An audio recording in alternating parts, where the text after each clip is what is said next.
35వ సర్గము. రావణునకు మాతామహుడు సచివుడు అయిన మాల్యవంతుడు శ్రీరామునకు సీతాదేవిని అప్పగించుటయే యుక్తము అని రాక్షస రాజునకు పెక్కు రీతుల హితోక్తులను పలుకుట. శత్రుదమనుడు ఆజానుబాహువైన రఘురాముడు శంఖారావములతో భేరీనాదములతో లంకపై దాడికి వెడలెను. రాక్షసరాజైన రావణుడు ఆ భేరీధ్వనులను విని ఇక ఇప్పుడు చేయవలసినదేమి అని క్షణకాలము ఆలోచించెను. పిమ్మట అతడు మంత్రుల వైపు తేరిపారజూచెను. లోకములను పీడించువాడు, క్రూరుడు, మిక్కిలి బలశాలి, రాక్షసరాజు అయిన రావణుడు సభామందిరము ప్రతిధ్వనించునట్లుగా మంత్రులందరిని మందలించుచూ ఇట్లు నుడివెను. శ్రీరాముని పరాక్రమము ను గూర్చియు, అతని సేనాపరివారములను గురించియు, ఆయన సాగరమును దాటివచ్చిన విషయమును మీరు ఇదివరకే నాకు తెలిపియుంటిరి. మీరును సమరరంగమున సాటిలేని పరాక్రమశాలులని నేనెరుగుదును. అది సరే. ఆ రఘువీరుని బలపరాక్రమములను ఎరింగియు ఒకరి ముఖమును మరియొకరు చూచుకొనుచు నిరుత్సాహముతో ఇట్లు మౌనము వహించియుంటిరేలా? రావణుడు ఇట్లు ఆక్షేపించుచు పలికిన పిమ్మట మిగుల ప్రాజ్ఞుడును, రావణునకు మాతామహుడును, రావణుని తల్లియైన కైకసికి పినతండ్రియు అయిన మాల్యవంతుడు అను రాక్షసుడు అతనితో ఇట్లనెను. మహారాజా! 14 విద్యలయందును ఆరితేరినవాడు, నీతిశాస్త్రమును అనుసరించువాడు అయిన రాజు మాత్రమే తన శత్రువులను అదుపు చేయగలడు, చిరకాలము సకలైశ్వర్యములను అనుభవింపగలడు. రాజు, పరిపాలకుడు సమయానుకూలముగా దేశకాల పరిస్థితులను అనుసరించి శత్రువులతో సంధిని, విగ్రహమును, యుద్ధమును నడుపుచుండవలెను. అదే సమయమున తన పక్షమున గల బలములను వృద్ధి చేసుకొనుచుండవలెను. అట్టి ప్రభువు మాత్రమే ఐశ్వర్యములతో తులతూగుచుండగలడు. శత్రుబలముల కంటే తన బలముల శక్తి సామర్థ్యములు తక్కువగానున్నను, లేదా వాటితో సమానముగా ఉన్నను ఆ రాజు శత్రువుతో సంధి చేసుకొనుటయే మేలు. ఒకవేళ శత్రుబలముల కంటే తన బలముల శక్తి సామర్థ్యములు అధికముగానున్నప్పుడు ఆ రాజు శత్రువును ఏ విధముగను ఉపేక్షింపరాదు, అంతేగాక అతనితో యుద్ధము చేయుటయే యుక్తము. రావణ!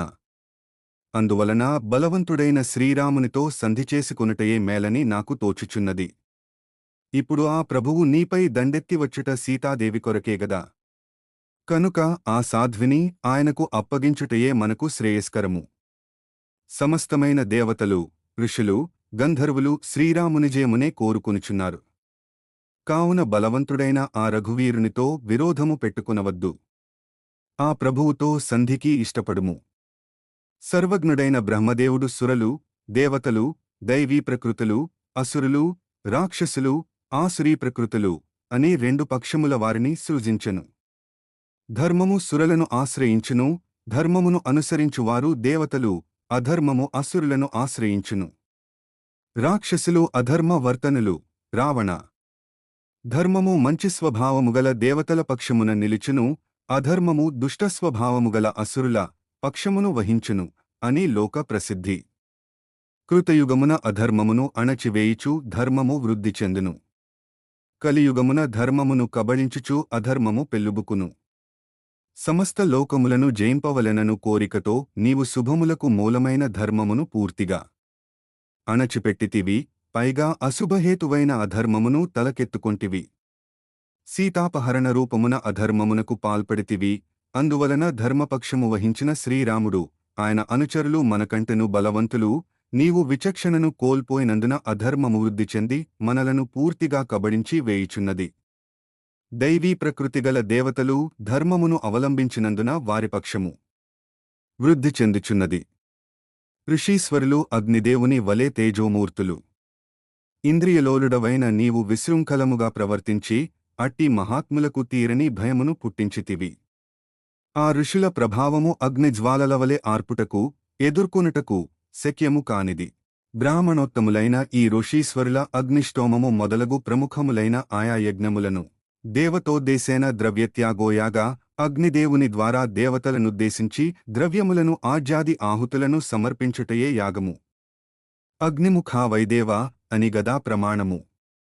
నిత్యము ఆచరించుచుందురు. పవిత్రాత్ములైన ఆ తాపసులు సర్వదా ధర్మనిరతులై యుందురు.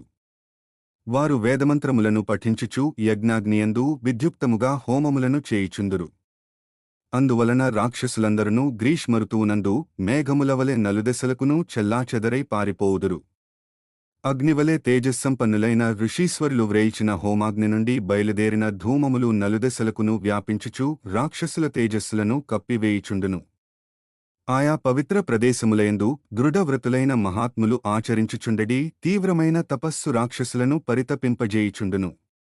దేవ, దానవ, యక్షుల వలన మరణము లేకుండా నీవు వరములను పొందియుంటివి.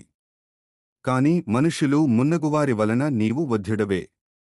ఇప్పుడు మహాబలశాలులు, చెక్కుచెదరని పరాక్రమముగలవారు అయిన నరవానరవీరులు, భల్లూక గోలాంగూల యోధులు సైన్యసమేతముగా లంకా సమీపమున చేరి గర్జనలు చేయుచున్నారు.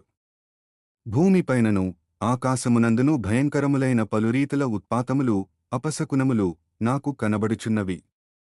వీటి ప్రభావమున రాక్షసులందరికినీ వినాశము తప్పదని నేను దృఢముగా అనుకునుచున్నాను.